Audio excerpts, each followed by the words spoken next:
રાજસ્થાન બોર્ડરથી નજીક આવેલું વાવથરા જિલ્લાનું ડોડિયા ગામ. ગામમાં ખાસ કરીને ઠાકોર સમાજની વસ્તી વધારે. ગામમાં દારૂએ રીતસરનો દાટ વાળ્યો છે. દારૂના કારણે ગામના અનેક લોકો મોતને ભેટ્યા છે.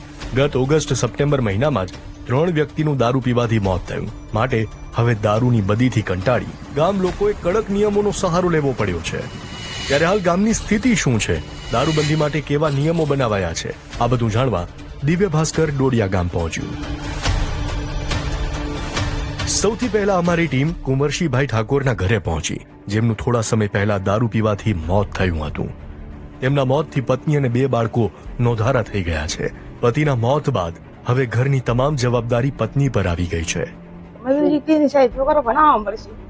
તો કુંવરશીભાઈની માતા આ અંગે કહે છે, બંધ થાય તો સારી વાત, ના બીજું શું કરવા, અમે તો અમારા જે હાસો હવે શું કરવા. કુંવરશીભાઈના ભાઈઓ પણ પહેલા દારૂ પીતા હતા, પણ હવે તેઓ કહે છે, હાચો કહેવા તો અમે બધા પીતા હતા, પણ આ મૃત્યુ પામ્યા ને એટલેથી અમે બંધ કરી દીધું. અમે તો કહે કે આ રસ્તા ઉપરથી ઉતરી જાવ સાહેબ, આ આપણું કોમ નથી. જે બાદ અમે દીપાજી ઠાકોરના ઘરે પહોંચ્યા, જેમનું પણ થોડા દિવસ પહેલા જ દારૂ પીવાથી મોત નીપજ્યું. એમના કાકાના દીકરાએ અમારી સાથે વાત. આખો વિડિયો જોવા માટે ડાઉનલોડ કરો દિવ્ય ભાસ્કર એપ.